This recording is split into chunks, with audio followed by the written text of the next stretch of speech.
ये कौन पढ़ेगा?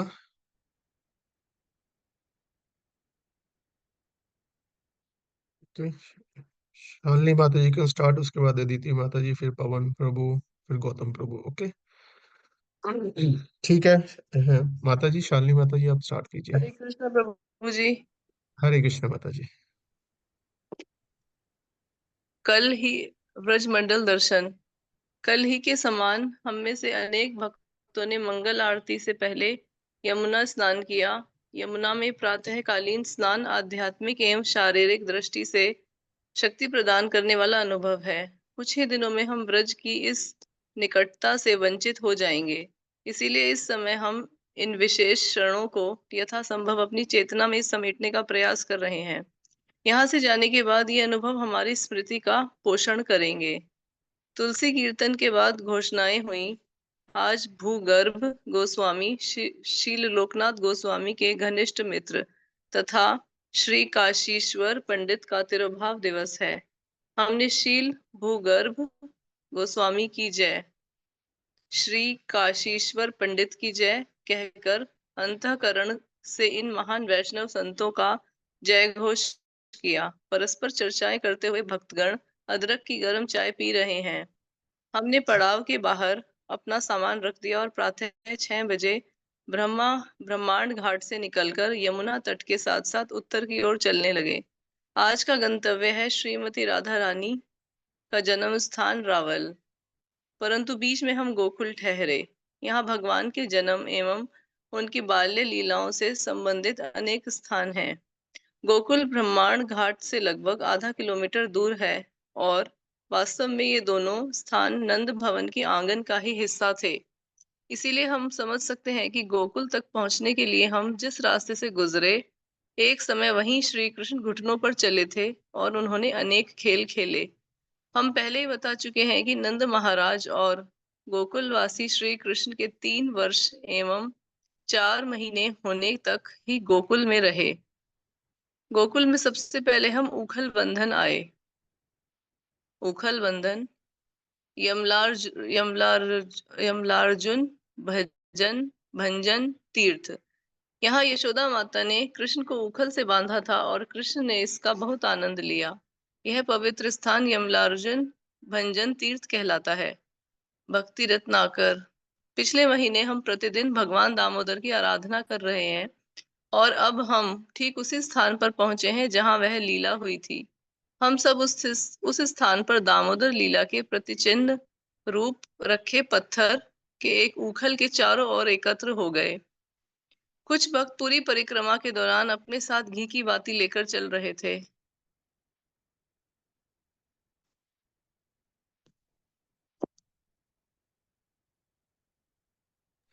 तो ये दर्शन कर सकते हैं हम, उकल बंधन लीला है ना, जहाँ पे हुई थी। हम पिछली बार कार्तिक यात्रा में यहाँ पे गए थे, इस स्थान पे। तो उकल बंधन लीला स्थली की जय।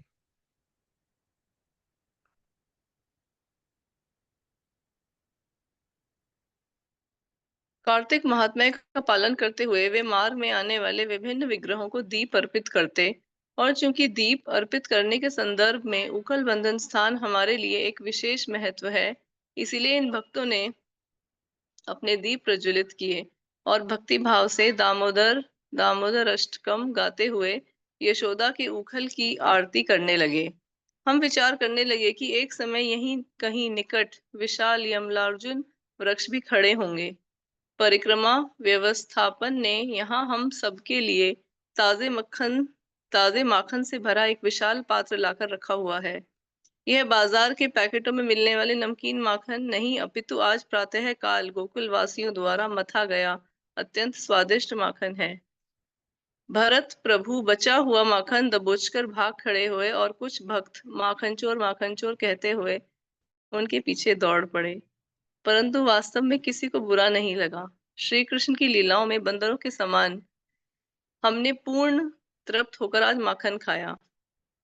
नंद महाराज गौशाला। सड़क के उस पार एक पहाड़ी के ऊपर एक छोटा सा भवन है। यहाँ नंद महाराज की गौशाला हुआ करती थी, जहाँ गर्ग मुनि ने छिपकर कृष्ण और बलराम का नामकरण संस्कार किया था।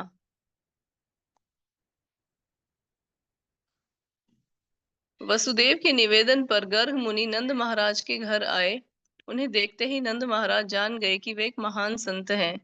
वे तुरंत अपने आसन से उठे और बड़े आदर सम्मान के साथ मुनि का स्वागत तथा मधुर वाणी में उनका गुणगान किया। तब नंद महाराज ने उनसे अपने पुत्रों का नामकरण संस्कार करने के लिए कहा, परंतु गर्ग मुनि ने एक आपत्ति उठाई। उन्होंने कहा कि सब जानते हैं कि वे यदुवंश के पुरोहित हैं। यदि वे कृष्ण बलराम के लिए संस्कार संपन्न करते हैं तो कंस जान जाएगा कि ये दोनों बालक देवकी के पुत्र हैं और इस प्रकार वह इन्हें मारने का प्रयास करेगा। तथापि नंद महाराज नहीं चाहते थे कि उनके पुत्र इस संस्कार से वंचित रहें। इसीलिए उन्होंने नम्रता पूर्वक गर्ग मुनि से निवेदन किया कि वे नंद महाराज की गौशाला में चुपके से यह संस्कार कर दें। यहाँ तक कि नंद ने अपने बंधु बांधवों को भी इसकी जानकारी नहीं दी। और तब गर्ग मुनि ने वह किया जिसके लिए उन्हें यहाँ भेजा गया था।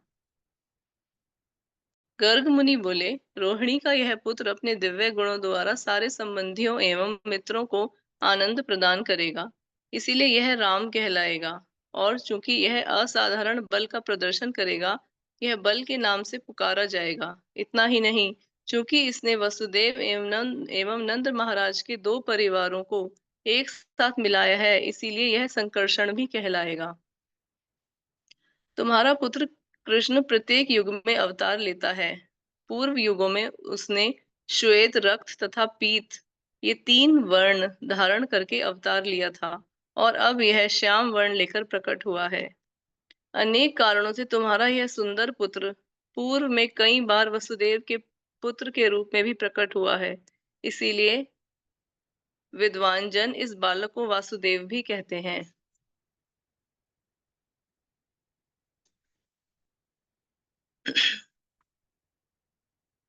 हो गया। तुम्हारे इस पुत्र के दिव्य गुणों एवं कार्यों के आधार पर अनेक रूप एवं नाम हैं। वे सब मुझे ज्ञात हैं, परंतु सामान्य लोग उन्हें नहीं समझते। श्री-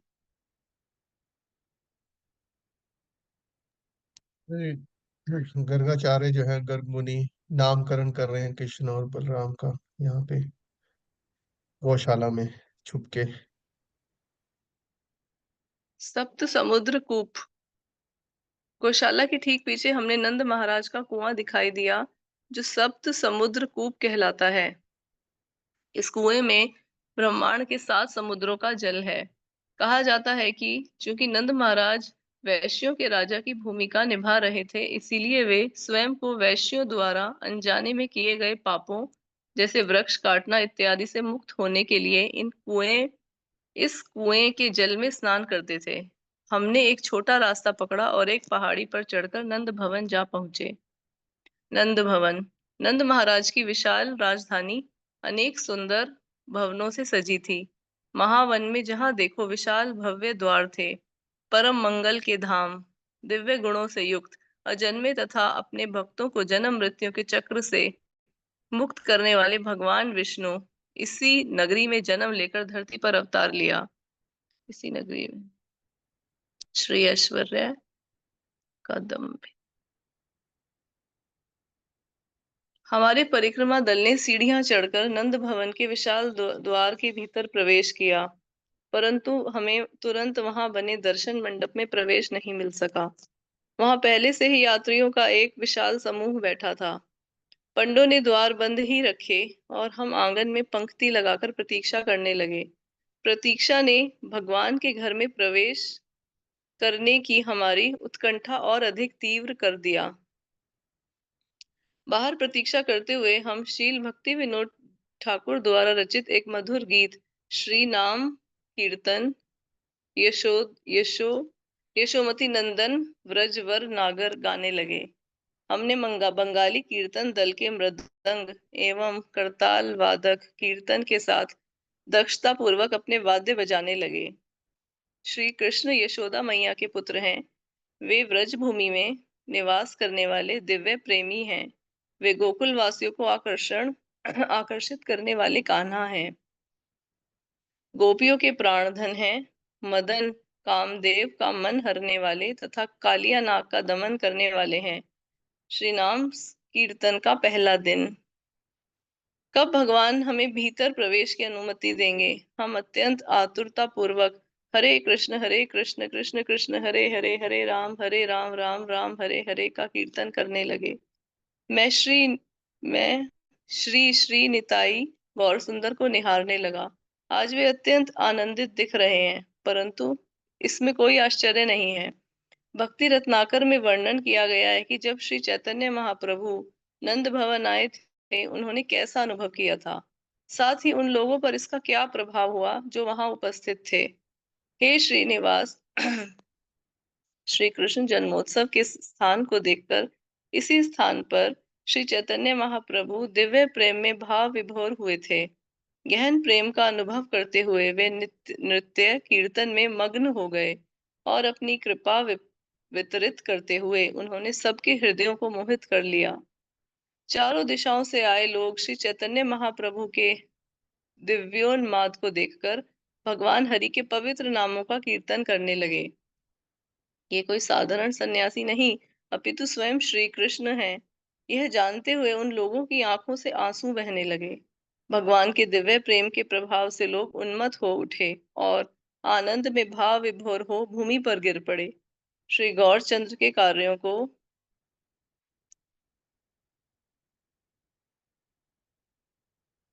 समझने की शक्ति भला किसमें है।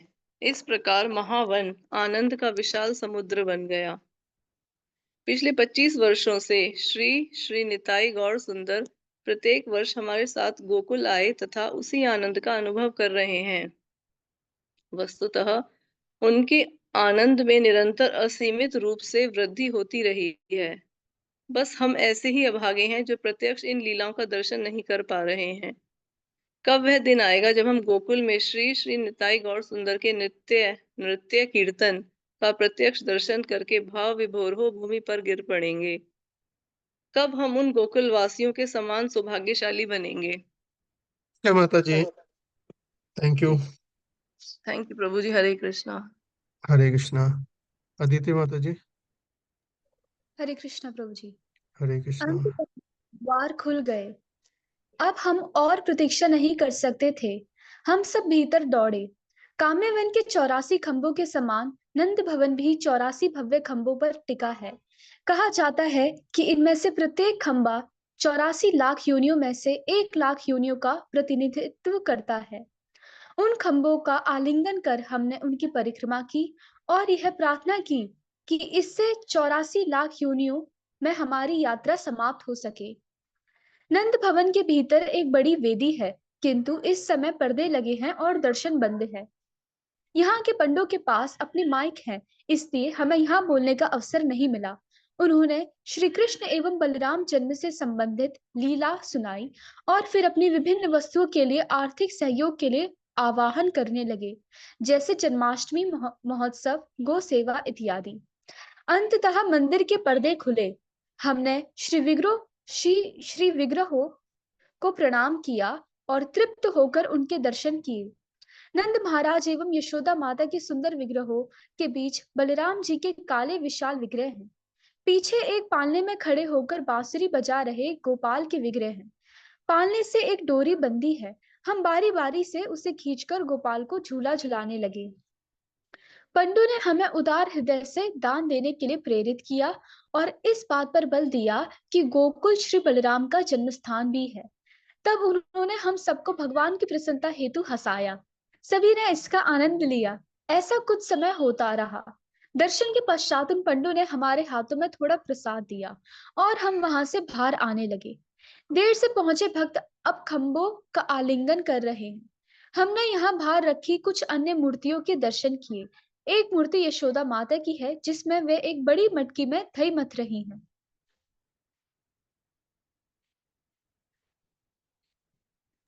नंद भवन के जो है खंबे हैं, 84 खंबे। तो इस 84 के अ, चंगुल से बाहर निकले हम सारे। अनेक पंडे हमारा ध्यान आकर्षित करते हुए दावा करने लगे कि फलानी फलानी लीला यहाँ या वहां हुई थी।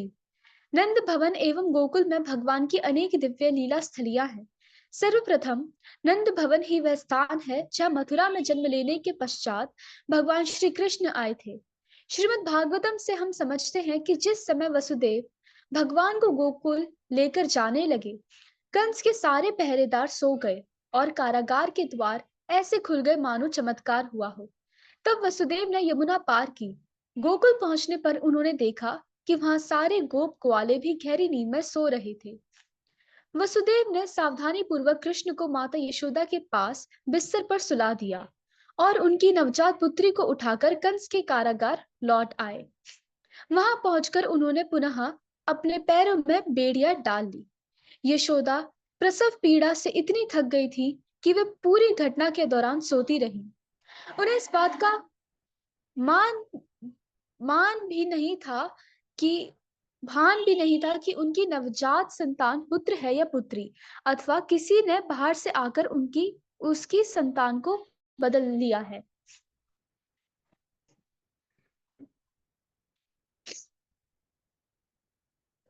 तो ये दर्शन कर सकते हैं यहाँ पे नंद भवन में, जो है नंद महाराज, बलराम जी और माता यशोदा।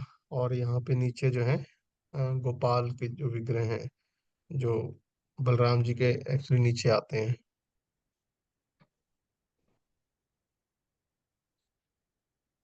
चलिए श्रीमद् माता जी। भागवतम श्रीमद् भागवतम 10.3.47 के तात्पर्य में श्रील प्रभुपाद श्री विश्वनाथ चक्रवर्ती ठाकुर को उद्धृत करते हुए इस जगत में श्री कृष्ण जन्म से संबंधित एक अन्य गुह्य तथा तथ्य उजागर करते हैं।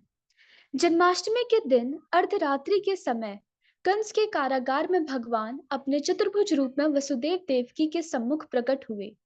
उसी समय गोकुल में माता यशोदा ने भी एक संतान को जन्म दिया।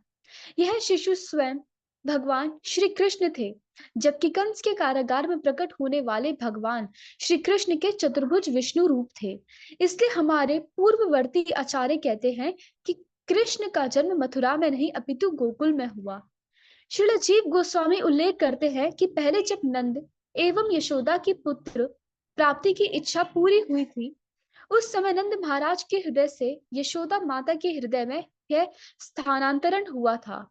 वह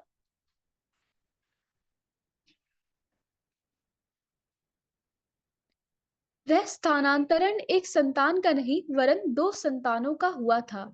वे थे भगवान श्री कृष्ण एवं योग माया। मथुरा में कृष्ण जन्म के पश्चात महत्वपूर्ण क्षण वह आया जब कंस के भय से देवकी ने भगवान को उनके चतुर्भुज रूप का संवरण करने के लिए कहा। उसके बाद क्या हुआ, जीव गोस्वामी इसका वर्णन करते हैं। जब देवकी ने क्रूर कंस के भय के कारण यह इच्छा की कि कृष्ण अपने चतुर्भुज रूप को छिपा ले और उनकी इच्छा पूरी करने के लिए कृष्ण द्विभुज रूप लेकर कारागार में प्रकट हुए, उसी समय गोकुल में श्री कृष्ण ने योग माया के साथ यशोदा के गर्भ से भी जन्म लिया था। वह द्विभुज रूप यशोदा से देवकी के पास आया और चतुर्भुज रूप में विलीन हो गया। यह कैसे हुआ? योग माया निराकार रूप में यशोदा के गर्भ में रही और कृष्ण की वाहिका बनी। जिस प्रकार वायु नील कमल में बहती है, वह निराकार योग माया यशोदा के पुत्र को बिना किसी के दिखे मथुरा ले आई। जब यशोदा नंदन कृष्ण कंस के कारागार में पहुंचे तो चतुर्भुज देव की नंदन उनमें समा गया। जन्म के समय यशोदा के गर्भ में स्थित योग माया ने यशोदा को प्रसव पीड़ा के कारण मूर्छित कर दिया। तब योग माया बाहर प्रकट होकर बिस्तर पर सो गई। गोपाल चंपू पूर्व चंपू। शेष कथा का वर्णन हो चुका है। वसुदेव मूल द्विभुज कृष्ण को गोकुल लाए और शिशु को योग माया से बदलकर कंस के कारागार लौट आए। गीता में भगवान ने कहा है, जन्म कर्मा च मे दिव्यम एवं यो वेति तत्वतः। इस श्लोक का यही तात्पर्य है कि हम श्री कृष्ण के जन्म को यथार्थ समझने का प्रयास करें, और यही बुद्धि का सर्वोत्तम उपयोग है। जो भक्त इन विषयों की गहराई में गोता लगाना चाहते हैं, वे श्रील विश्वनाथ चक्रवर्ती ठाकुर द्वारा भागवत के 10वें स्कंद पर लिखित टीका, सार अर्थ दर्शनी तथा श्रील जीव गोस्वामी द्वारा लिखी गोपाल चंपू का अध्ययन कर सकते हैं। साथ ही हमें स्मरण रखना चाहिए कि नंद भवन योग माया की भी जन्मस्थली है। अपने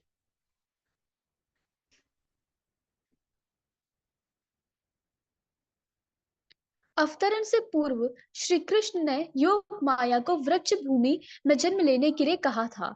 श्री कृष्ण ने योग माया को एक और कार्य सौंपा था, बलराम जी को देवकी के गर्भ से रोहिणी के गर्भ में स्थानांतरित करना। अंततः योग माया इसी नंद भवन में यशोदा माता की पुत्री बनकर जन्माष्टमी के दिन प्रकट हुई। जैसा कि हमने ऊपर कहा है, कृष्ण को जन्म देने के कुछ ही समय पश्चात माता यशोदा ने योग माया को जन्म दिया और इस प्रकार योग माया कृष्णानुजा यानी भगवान की छोटी बहन बनी। नंद भवन में कितने धूमधाम एवं हर्षोल्लास के साथ कृष्ण जन्म मनाया गया होगा, हम इसकी केवल कल्पना ही कर सकते हैं। नंदोत्सव नाम से विख्यात यह उत्सव जन्माष्टमी से अगले दिन मनाया जाता है। उस दिन नंद भवन का क्या दृश्य रहा होगा, श्रीमद् भागवतम में हमें इसकी एक झलक प्राप्त होती है। नंद महाराज का निवास व्रजपुर पूरी तरह विविध बंधनवारों एवं पताकाओं से सजाया गया था और विभिन्न स्थानों पर द्वार नाना प्रकार की पुष्पमालाओं,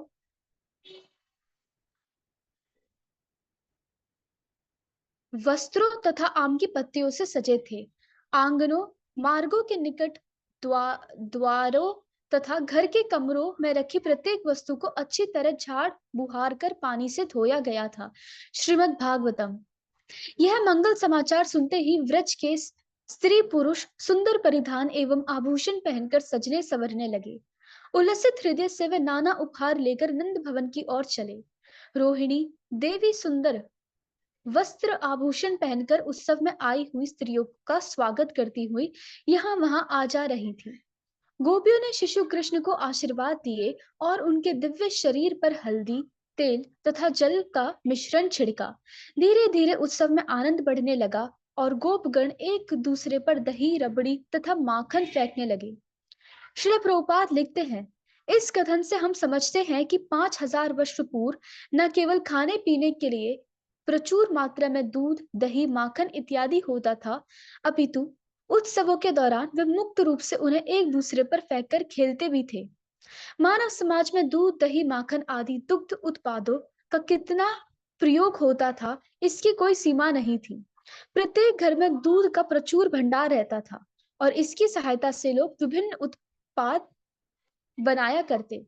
इस प्रकार प्राकृतिक जीवन यापन करने से लोगों का स्वास्थ्य अच्छा रहता और वे कृष्ण भावना भावित जीवन का भरपूर आनंद लेते। श्रीमद् भागवतम। अपने जीवन के आरंभिक वर्षों में श्री कृष्ण ने गोकुल निवासियों को असीम आनंद प्रदान किया और अपनी मधुर लीलाओं से उनके मन एवं हृदय जीत लिए। श्रीमद् भागवतम एवं अन्य ग्रंथों में ऐसी अनेक अमृतमय लीलाओं का उल्लेख हुआ है, परंतु परिक्रमा पर सीमित समय होने के कारण हम केवल कुछ का ही वर्णन कर पाते हैं। कृष्ण बलराम के नामकरण संस्कार के कुछ ही दिनों बाद वे दोनों अपने हाथों और घुटनों के बल भूमि पर चलने लगे। सर्प की भांति वे गोबर और गोमूत्र के कीचड़ में रेंगते और उस समय उनके नुपुर रुंझुन की अत्यंत मधुर ध्वनि उत्पन्न करते। बड़ी गोपियों के नुपुरों की ध्वनि सुनकर कृष्ण रेंगते हुए उनके पास जाते और उनकी साड़ी पकड़कर खड़े हो जाते, परंतु जब वे देखते कि वे स्त्रियां उनकी माताएं नहीं हैं, वे भयभीत होकर अपनी वास्तविक माता के पास दौड़ जाते। तब माता यशोदा और माता रोहिणी उन्हें अत्यंत स्नेह पूर्वक उठाकर स्तनपान कराती। दूध पीते समय कई बार वे बालक मुस्कुराते और उस समय उनके नए नए उगे दांत दिखाई देने लगते। इसे देखकर उनकी माताएं आनंद सागर में निमग्न हो जाती। कई बार आंगन में रेंगते हुए वे उत्सुकता पूर्वक बछड़ों की पूंछ पकड़ लेते। पूंछ खींचे जाने पर बछड़े भयभीत हो उठते और यहाँ तहां दौड़ते हुए शिशुओं को अपने साथ घसीटते ले जाते। हंसते हुए बड़ी गोपियां अपने घर के कार्य छोड़कर कृष्ण बलराम को छुड़ाने आ जाती। जब भगवान ने बोलना आरंभ किया, उन्होंने अपनी तोतली बोली से व्रजवासियों के चित्त हर लिए। दासियां कृष्ण को अपने पीछे अक्षर दोहराने कहती। उन्हें सुनकर जब कृष्ण माँ माँ ता कहते, तो उनके माता पिता एवं सारे व्रजवासी हर्षित हो उठते। उनकी प्रकट होती दंतावली तथा उनकी बोली माता यशोदा को विस्मित कर देती। कुछ ही समय में कृष्ण बलराम किसी वस्तु का सहारा लेकर खड़े होना तथा कुछ पग चलना सीख गए और कुछ दिनों बाद वे अपने बल पर चलने लगे। तत्पश्चात जैसे जैसे कृष्ण बलराम व्रज के अन्य बालकों के साथ खेलना कूदना आरंभ किया, उनका साख्य रस प्रमुख होता गया। दिन प्रतिदिन कृष्ण की चंचलता और शरारतें बढ़ने लगी। माता यशोदा के पड़ोस की स्त्रियां नंद भवन आकर कृष्ण की शरारतों की शिकायत करती। यशोदा अपने गृह कार्यों को रोककर उन स्त्रियों की बातें सुनकर प्रसन्न होती और वे स्त्रियां शिकायत के रूप में भगवान की लीलाओं का वर्णन करने लगती। हे सखी यशोदा, कभी कभी तुम्हारा लाडला हमारे घरों में गोदोहन से पहले आकर सारे बछड़ों को खोल देता है, और जब घर का स्वामी क्रोधित होता है तो तुम्हारा पुत्र केवल मुस्कुरा देता है। कभी कभी वह योजना बनाकर हमारे घर से स्वादिष्ट दही, माखन और दूध चुराकर उन्हें खाता पीता है। इतना ही नहीं, बंदरों के आने पर यह उन्हें भी खाने के लिए देता है, और जब पेट भरने के कारण बंदर और अधिक नहीं खाते तो तुम्हारा पुत्र मटकियां तोड़ने लगता है। कई बार जब इसे दही माखन चोरी करने का अवसर नहीं मिलता तो यह घर वालों पर क्रोधित हो जाता है और बदला लेने के लिए सो रहे छोटे बच्चों को चिकुटी काटकर उन्हें नींद से उठा देता है, और जब बच्चे रोने लगते हैं तो कृष्ण भाग जाता है। श्रीमद् भागवतम। कई बार गोपियां हाथ में मिठाई लेकर कृष्ण को ऊपर छलांग लगाने के लिए कहती। कई बार वे उन्हें नाचने के लिए कहती। जब वे तालियां बजाकर नाना प्रकार से कृष्ण को प्रोत्साहित करती तो कृष्ण मधुर मुस्कान के साथ गोपियों की इच्छा अनुसार नाचने लगते। कई बार गोपियों के कहने पर वे उच्च स्वर में गाते भी। कभी कभी यशोदा माता एवं वरिष्ठ गोपियां कृष्ण को कुछ सामान लाने के लिए भी कहती, जैसे लकड़ी की छोटी छोटी तख्ती या खड़ाऊ अथवा लकड़ी का छोटा बर्तन। यदि कृष्ण उसे उठा नहीं पाते तो वह उसका स्पर्श करके वहीं खड़े हो जाते। कई बार वे अपने संबंधियों को आनंद प्रदान करने के लिए अपने शरीर को अपने हाथों से थपथपाकर यह दिखाते कि वे कितने बलवान हैं। कई बार रात्रि समय कृष्ण को सुलाने के लिए माता यशोदा उन्हें भगवान रामचंद्र की कथा सुनाती। परंतु जब कृष्ण ने यह सुना कि रावण वेश बदलकर सीता देवी का अपहरण करने आया तो कथा का विपरीत प्रभाव होता। उनकी नींद उड़ जाती और वे जोर से पुकारने लगते, हे लक्ष्मण, मेरा धनुष बाण कहाँ है? कई बार यशोदा कृष्ण को नरसिंह देव की कथा सुनाती कि किस प्रकार हिरण्यकशिपु का वध करने के लिए वे खंबे से प्रकट हुए थे। यह सुनकर कृष्ण के मुख कमल पर मुस्कान छा जाती। ठीक है माता जी, थैंक यू। हरे कृष्ण प्रभु जी। हरे कृष्ण। अम, पवन प्रभु, आप पढ़ सकते हैं।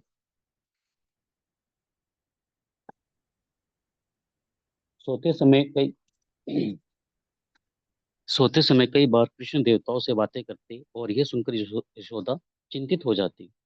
हे शिव जी, आपका स्वागत है, कृपया आसन ग्रहण करें। ब्रह्मा जी, आप मेरी दाई ओर विराजे। हे कार्तिकेय, क्या तुम स्वस्थ हो? हे इंद्र, क्या तुम प्रसन्न हो? कुबेर, तुम कहाँ थे? मैंने कुछ दिनों से तुम्हें देखा नहीं। इस प्रकार अपने पुत्र को नींद में बातें करते सुनकर यशोदा बोली, लाला, तुम ये सब स्वर्ग की बातें क्यों कर रहे हो? तब कृष्ण की बुरी शक्तियों से रक्षा करने के लिए वह अपने पुत्र पर थोड़ी लार लगा देती। नंद भवन के प्रमुख द्वार से बाहर निकलकर हमने रास्ता पार किया और उस भवन की ओर चले जहाँ श्री सनातन गोस्वामी की भजन कुटीर थी। सनातन गोस्वामी भजन कुटीर भक्ति रत्नाकर वर्णन करती हैं कि जब सनातन गोस्वामी यहाँ निवास कर रहे थे तो वे प्रतिदिन मदन गोपाल के दर्शन किया करते। मदन गोपाल यमुना के बालुई तट रमणक रमण रेवती में खेला करते थे। एक दिन मदन गोपाल एक ग्वाले के रूप में महावन के अन्य बालकों के साथ वहां खेलने के लिए आए। जब सनातन गोस्वामी ने उन सबको वहां खेलते देखा तो उनके मन में विचार आया कि वह एक बालक साधारण दिखाई नहीं देता। खेल समाप्त होने के बाद सब बालक अपने घर लौटने लगे। सनातन गोस्वामी उस बालक का पीछा करते हुए उनके घर तक आए।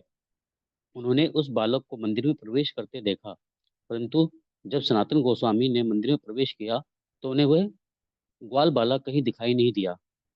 वहां केवल मदन मोहन के विग्रह थे।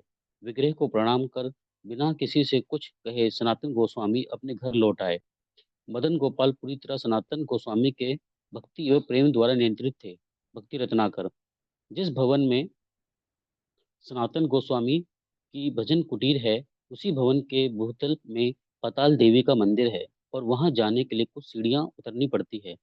दर्शन करने के बाद हम पुनः भवन के प्रवेश द्वार पर आए और वहां से बाएं मुड़कर पहाड़ी उतरने लगे। जहां हम कहीं गए, पुजारियों ने मंदिर के लिए आर्थिक सहायता मांगने हेतु अनेक युक्तियां बनाई हुई थी। हमने अपने अपने मंडपों पर आने के लिए हमें अपने मंडपों आने के लिए बार बार पुकारते हुए वे उदाहरण से दान देने के लिए कहते। एक साल 100 107 8 रुपये, 51 रुपये, 85, 25 रुपये, ये सुनकर भक्त एक दूसरे को देख मुस्कुराने लगते। पहाड़ी से नीचे उतरते हुए हम छोटे छोटे मंदिरों से गुजरे, जिनमें पूतना वध और तृणावर्त वध की मूर्तियां लगी थी। श्रीमद् भागवतम के अनुसार कंस द्वारा भेजे गए 3 असुरों, पूतना, सक्टासुर एवं तृणावर्त का वध कृष्ण ने यही गोकुल में किया था। जब कंस द्वारा शिशुओं को मारने के लिए भेजी गई पूतना गोकुल पहुंची, उस समय कृष्ण केवल 6 दिन के थे। पूतना ने एक अतुलनीय सुंदरी का वेश बनाया और भगवान की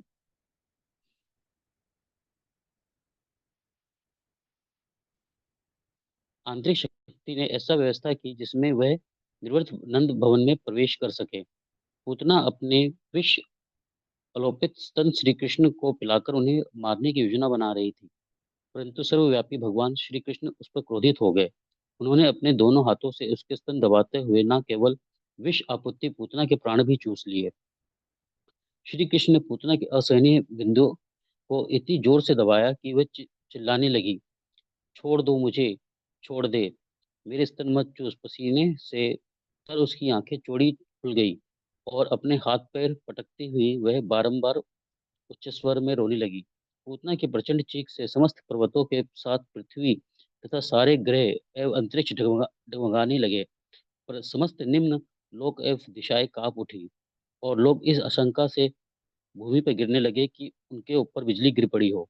इस प्रकार श्री कृष्ण द्वारा अत्यंत जोर से स्तन चूसे जाने पर पीड़ित पूतना के प्राण पखेरु उड़ गए। हे महाराज परीक्षित, अपने मुख को चौड़ा खोलकर तथा अपनी भुजाओं, पैरों तथा बालों को फैलाकर अपने मूल राक्षसी रूप में गोचरण भूमि पर ऐसे गिरी जैसे इंद्रदेव के वज्र वज्रपात से वृत्रासुर गिरकर मृत्यु को प्राप्त हुआ था। श्रीमद् भागवतम। शिशु कृष्ण के साथ संघर्ष करते हुए पूतना कक्ष से बाहर निकली और सीधे गांव की ओर दौड़ी। श्री विश्वनाथ चक्रवर्ती ठाकुर संकेत देते हैं कि वह यह भगवान की व्यवस्था थी कि पूतना बहुत दूर जाकर गिरी, जिससे गोकुलवासियों को कोई हानि ना पहुंचे। जब पूतना का विशाल के शरीर गोचरण भूमि पर गिरा, उसने 12 मील दायरे के सारे फलों के वृक्ष को कुचल दिया, परंतु किसी भी गांव के घर को हानि नहीं पहुंची। वैष्णव तोषणी टीका के अनुसार कुचले गए सारे वृक्ष कंस के निजी उपवन के वृक्ष थे।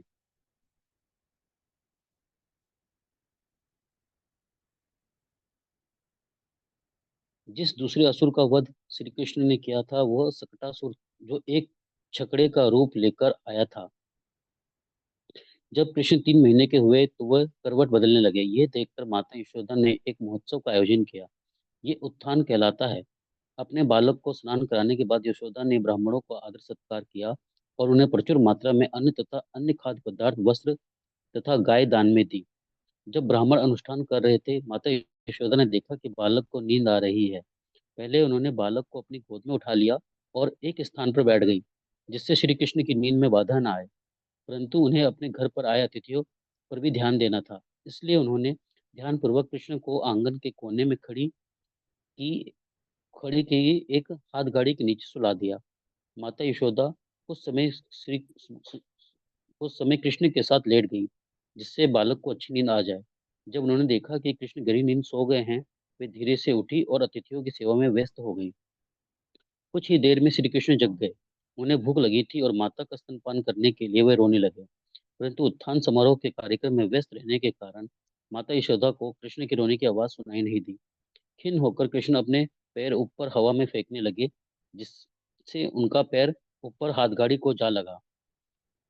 भगवान श्री कृष्ण आंगन के एक कोने में रखी हाथगाड़ी के नीचे लेटे थे और यद्यपि उनके नन्हे चरण पोपलों के समान सुकोमल थे, तथापि जब उन्होंने अपने चरणों से गाड़ी को मारा तो वो बुरी तरह पलटकर चकनाचूर हो गई।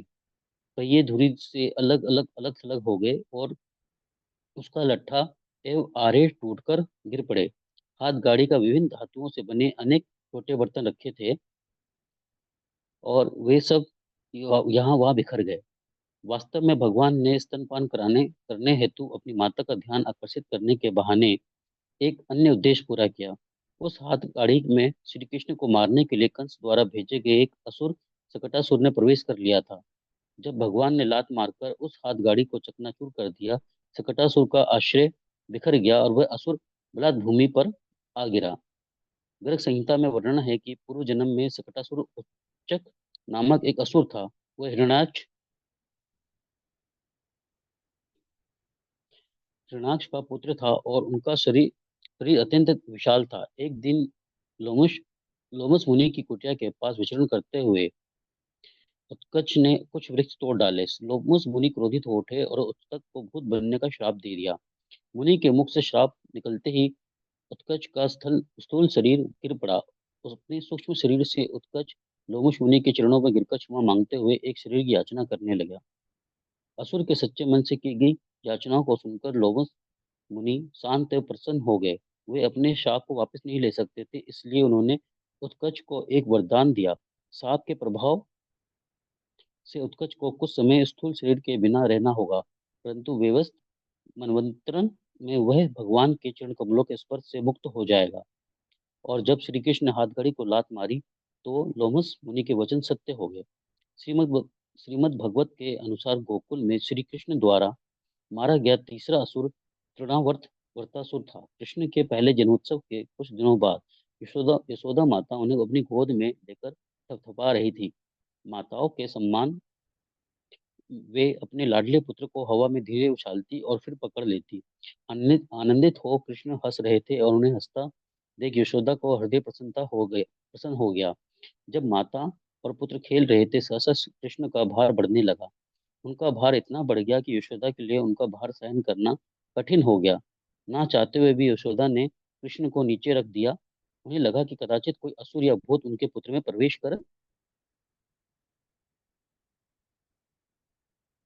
कर गया है और वह मन ही मन भगवान नारायण से प्रार्थना करने लगी।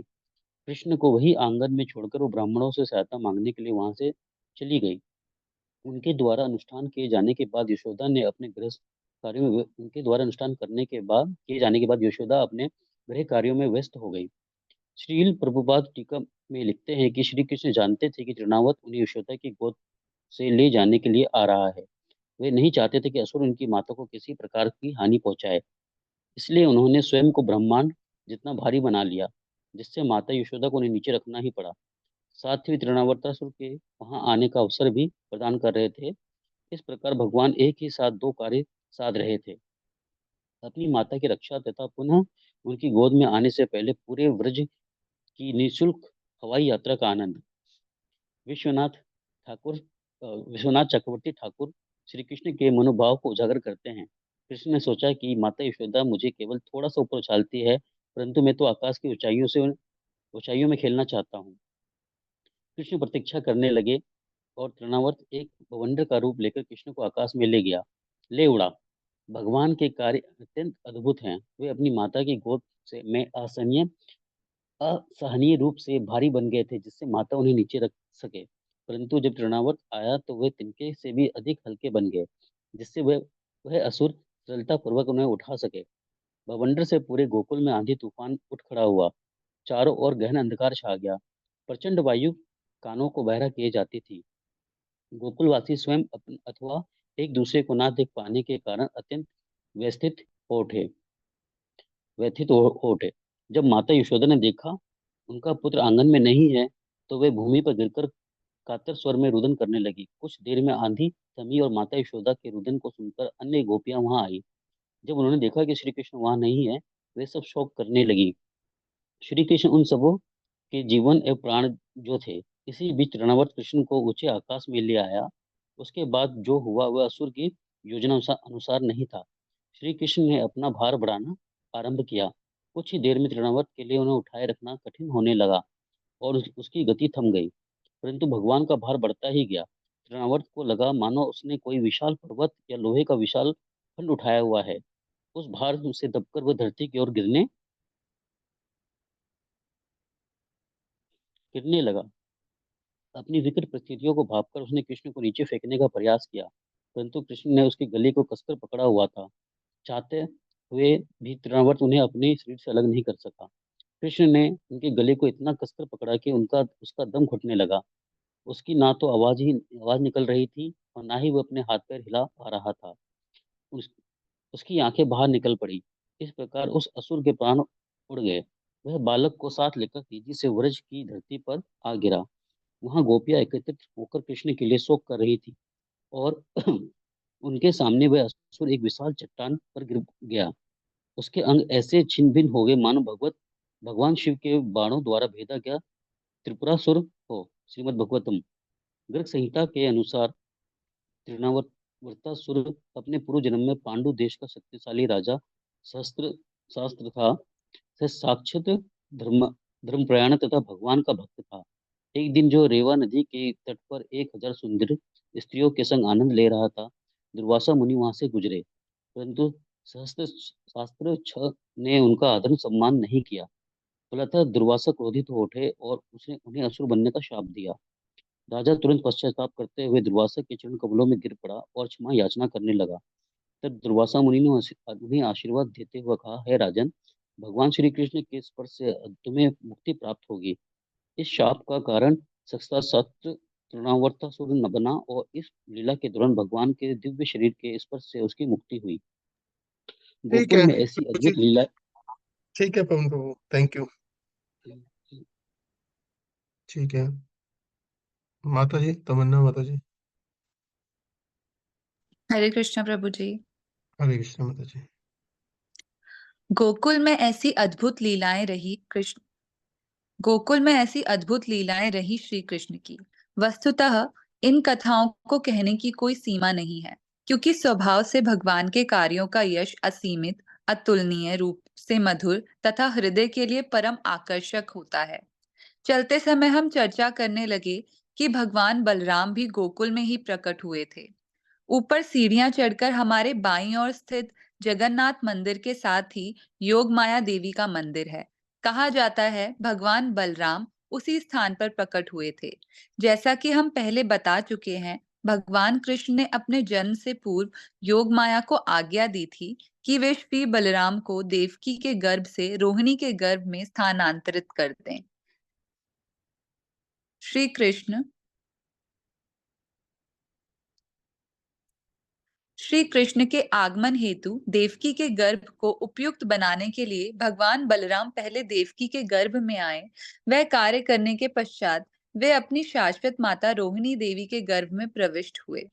सर्वप्रथम योग माया को समझ नहीं आया कि वे किस प्रकार इतना बड़ा कार्य कर पाएंगी, परंतु कृष्ण ने उन्हें विश्वास दिलाया कि इस कार्य के लिए वे उन्हें पर्याप्त शक्ति प्रदान करेंगे। इसलिए बलराम जी संकर्षण नाम से भी जाने जाते हैं, क्योंकि उनका देवकी के गर्भ से रोहिणी के गर्भ में आकर्षण किया गया था। बाह्य दृष्टि से ऐसा प्रतीत हुआ कि देवकी का गर्भ गिर गया है। श्रावण मास की पूर्णिमा के दिन रोहिणी देवी ने पूर्ण पुरुषोत्तम भगवान तथा अपने प्रिय पुत्र श्री बलराम को जन्म दिया। वे श्वेत कांति से युक्त पूर्ण चंद्रमा के समान हैं। रोहिणी उस हथनी के समान थी जिन्होंने अत्यंत बलराम हाथी को जन्म दिया। वे उस कमल पुष्प के समान थी जिन्होंने सुगंध की विशुद्ध धाराओं से युक्त एक श्वेत कमल को जन्म दिया।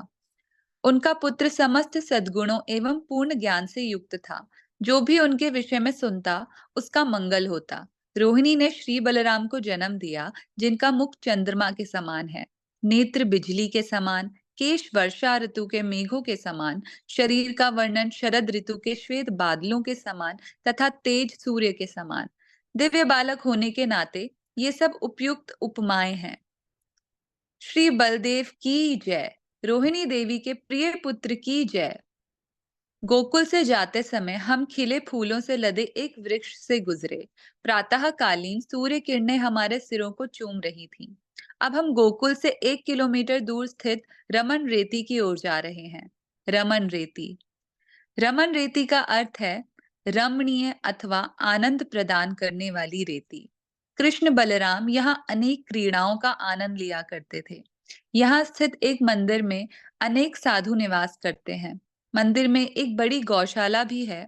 श्री विग्रहों के दर्शन करने के पश्चात हम कृष्ण बलराम के चरण कमलों से स्पर्श हुई यहाँ की कोमल रेती में लौटने लगे। कुछ भक्त खेल खेल में एक दूसरे के सिरों पर रेती डालने लगे। परिक्रमा पर मैं अक्सर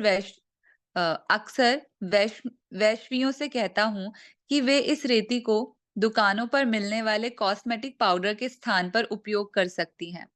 इस पवित्र वृज धूलि का विज्ञापन करने के लिए अनेक बातें कही जा सकती हैं। यह धूलि अत्यंत कोमल है। आप इसे घर ले जाकर अपने चेहरे पर लगा सकते हैं। अपने शरीर के साथ अपनी आत्मा को भी सुंदर बनाएं। अपने अन्य सब पाउडर आदि फेंक दें और केवल इसे अपनाएं, क्योंकि गोपियां भी यही पाउडर लगाया करती थीं। हनुमत प्रेषक स्वामी विनोद भी कहते हैं कि वे हमसे सहमत हैं। वे कहते हैं कि परिक्रमा के आरंभिक दिनों में स्त्रियां अपना मेकअप बनाए रखने का प्रयास करती हैं, परंतु कुछ दिन बीत जाने के बाद उसे बनाए रखना कठिन होने लगता है। तब वे इसे छोड़ देती हैं। महाराज आगे कहते हैं, जब वे इसे छोड़कर इसकी बजाय अपने शरीर पर वृज धूलि लगाती हैं,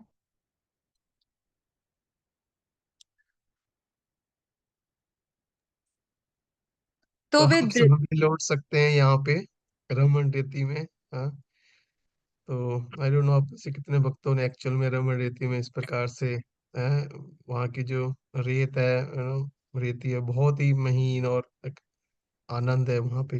देख ही सकते हैं यहाँ पे। तो आप लोग भी लौट सकते हैं यहाँ पे रमन रेती की रेती में। तो वे द्वितीय विश्व युद्ध के दौरान जर्मन सैनिकों के जैसे दिखाई देती हैं। हम प्रातःकालीन कथा के लिए यहाँ रुके और इस कथा में हमने भगवान की बाल्य लीलाएं सुनी। इनमें से कुछ का मैं ऊपर वर्णन कर चुका हूँ। कथा से पहले मैंने अपनी वैष्णव भजन पुस्तिका से एक गीत गाया, कृष्ण जिनका नाम है, गोकुल जिनका धाम है। कथा के पश्चात हमने यही स्वादिष्ट नाश्ता किया। भगवतगण पंक्तिबद्ध बैठ गए और उनकी पतलों पर सुगंधित चावल, दाल, पूरी, सब्जी और सलाद परोसा गया। भगवान का महाप्रसाद पाने से पहले हमने प्रसन्न हो प्रसाद प्रार्थना गाई। प्रसाद के पश्चात हमने अपने हाथ धोए, पानी की अपनी बोतलें भरी और पुनः सड़कों पर चल पड़े। हमारा मन उल्लसित तथा पैर मानो हल्के हो गए। कदाचित ऐसा इसलिए क्योंकि हम एक उपलब्धि का अनुभव कर रहे हैं। हम शीघ्र ही परिक्रमा जो पूरी करने वाले हैं। रावल यहाँ से कुछ ही किलोमीटर दूर है। हम व्यस्त मथुरा गोकुल मार्ग पर चलने लगे। कहने की आवश्यकता नहीं है कि हमें वाहनों के तेज बजते भोंपुओं तथा उनसे निकलते काले धुएं का पुनः सामना करना पड़ रहा है। मैं राघव पंडित के साथ नरोत्तम दास ठाकुर तथा श्रीनिवास आचार्य द्वारा की गई परिक्रमा पर विचार करने लगा। वह इस यात्रा से कितनी भिन्न रही होगी। लगभग दोपहर के समय हम अपने प्रतीक्षित गंतव्य रावल पहुंचे।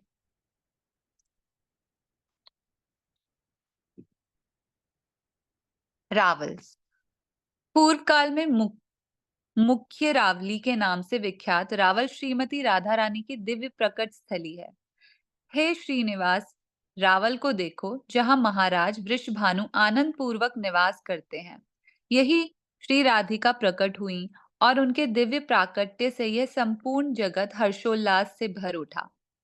मुख्य रावली नगरी में कीर्तिदा देवी की गर्भ रूपी खान से श्रीमती राधा रानी रूपी बहुमूल्य मणि ने जन्म लिया। समस्त देवता, ऋषिगण तथा मानव आनंद पूर्वक श्रीमती राधा रानी का गुणगान करते हैं। मेरी यही प्रार्थना है कि जब मैं गोप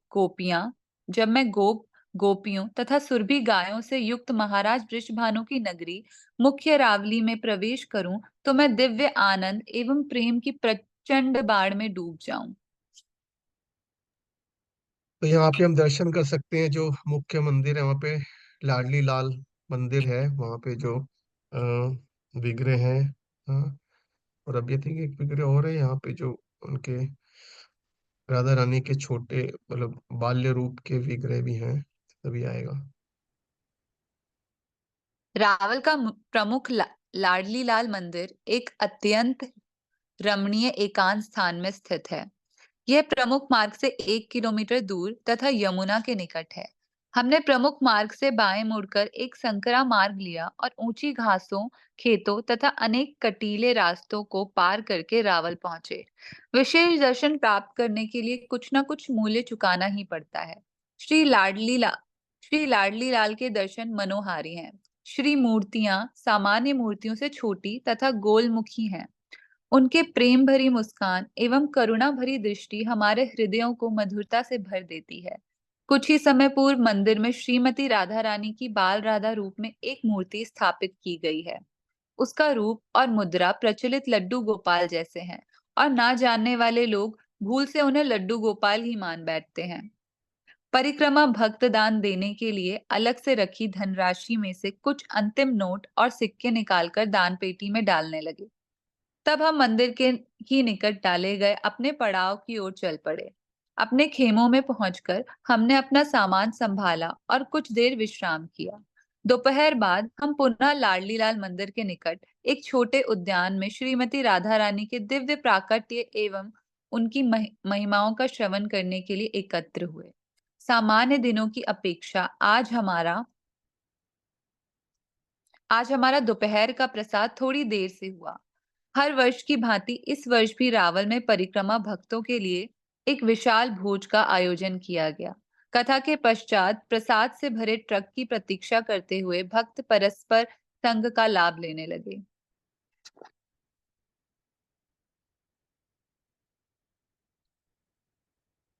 कुछ भक्तों ने परिक्रमा की अंतिम संध्या पर अच्छे वस्त्र पहने। उन्होंने अपने नए मित्रों से फोन नंबरों का आदान प्रदान किया और परस्पर अपने अनुभव एवं साक्षात्कार साझे। कल इस समय तक हमारी परिक्रमा संपूर्ण हो जाएगी और हम सब अपने अपने स्थानों पर लौटने लगेंगे। परंतु 1 महीने भक्तों का इतना निकट संग करने के बाद कोई भी अलग नहीं होना चाहता। वे एक दूसरे के अभाव का अनुभव करेंगे। इस प्रकार पूरे वातावरण परस्पर प्रेम एवं प्रशंसा की भावना से ओतप्रोत है। अंततः हमारे प्रसाद का ट्रक आ पहुंचा और भक्तों को पंक्ति में बैठाकर उनके सामने पतले बिछा दी गई। प्रसाद ऐसा है कि कोई भी निराश नहीं हो सकता। आज प्रसाद में अनेक व्यंजन हैं, इसलिए वितरण के लिए अधिक सेवकों की आवश्यकता है। कुछ परिक्रमा भक्त प्रसन्नता पूर्वक अपने साथियों की सेवा के लिए तैयार हो गए और पंक्तियों के बीच तेजी से चलते हुए पास्ता, चाइनीज नूडल्स, अंकुरित सलाद, रायता, पनीर एवं अन्य सब्जियां, कोफ्ता, चावल, पूरी, विभिन्न प्रकार की रोटियां और सबसे अंत में स्वादिष्ट खीर। सब भक्त प्रसन्नचित एवं मुस्कुराते दिख रहे हैं। हमारे एक भारतीय यात्री ने कहा, कुछ ऐसे व्यंजन रहे जो मैंने अपने जीवन में पहली बार परिक्रमा पर ही खाए। परिक्रमा पर आने से पहले मैंने कभी चाइनीज नूडल्स या पास्ता नहीं खाया था। आकाश में स्थित लगभग पूर्ण चंद्रमा हमें परिक्रमा की पहली संध्या की याद दिला रहा है। उस समय भी चंद्रमा पूरा था। साढ़े 6:30 हम संध्या आरती के लिए एकत्र हुए। शंख बजा, पुजारी ने घंटी बजाई और श्री श्री निताई गौर सुंदर के चरण कमलों पर धूप अर्पित करने लगे। परिक्रमा परिक्रमा पर यह हमारी अंतिम संध्या आरती है। हमारे हृदय आनंद और शोक की मिश्रित भावनाओं से भरे हैं। करताल और मृदंग की ताल पर भक्तगण नाचने लगे और धीरे धीरे रात्रि पूरे जगत को अपनी बाहों में समेटने लगी। संध्या आरती के बाद हमने दामोदर अष्टक गाया और कृतज्ञता पूर्वक भगवान को दीप अर्पित किया। शाश्वत ज्ञान और आनंद के मूर्तिमान स्वरूप परम भगवान, जिनके कुंडल इधर उधर हिल डुल रहे हैं, जो गोकुल में अत्यंत सुंदर प्रतीत होते हैं, जो माता यशोदा द्वारा मथी जा रही दही के बर्तन को तोड़ने और माखन चुराने के दंड से बचने के लिए उखल से कूदकर तेजी से दौड़ जाते हैं, किंतु अत्यंत किंतु अंततः यशोदा द्वारा अधिक तेजी से दौड़कर पकड़े जाते हैं। अनंत लीला करने वाले ऐसे भगवान दामोदर को मैं प्रणाम करता हूँ। आज उखल बंधन स्थान की यात्रा करके हमें सत्यव्रत मुनि की इस सुंदर स्तुति को एक नए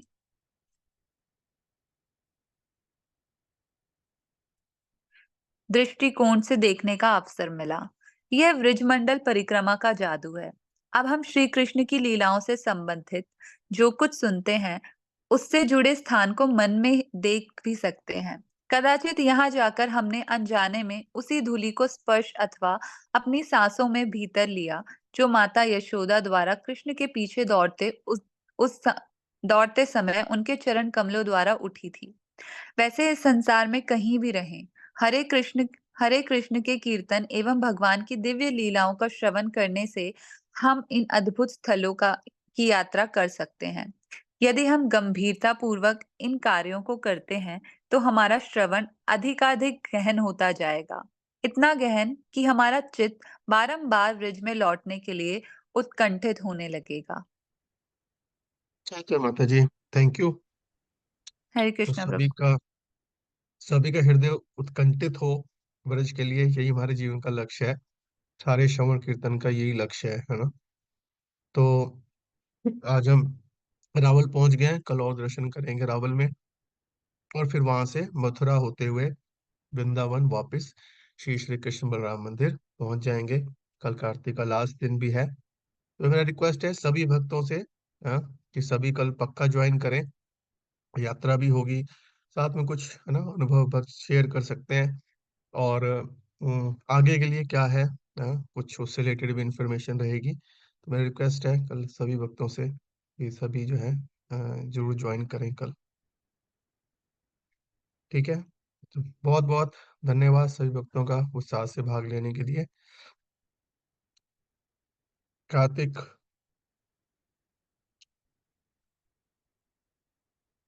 वृंदावन ब्रजमंडल परिक्रमा की जय, कार्तिक दामोदर मास की जय, जगत गुरु श्रील प्रभुपाद की जय। हरे कृष्ण।